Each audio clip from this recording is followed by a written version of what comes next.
Hello.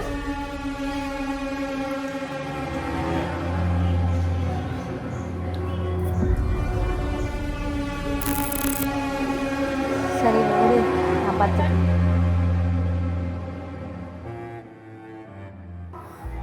என்னாச்சு? ஒன்றும் இல்லை. என்ன சொல்ல?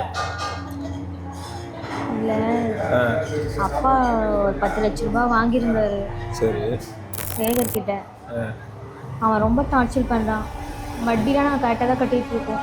இப்போ அப்பாவுக்கு வேலை வேற இல்லை. அவன் வீடு வரைக்கும் வந்து தங்கச்சி கிட்டலாம் ஒரு மாதிரி. அவள் தான் இப்போ ஃபோன் பண்ணான். என்ன பண்ணுறதுனே தெரியல. எவ்வளோ தரணும்? 10 லட்சம். அதெல்லாம் ஒன்றும் இல்லை, நான் பார்த்துக்கிறேன். சரியா? ம், சாப்பிடு.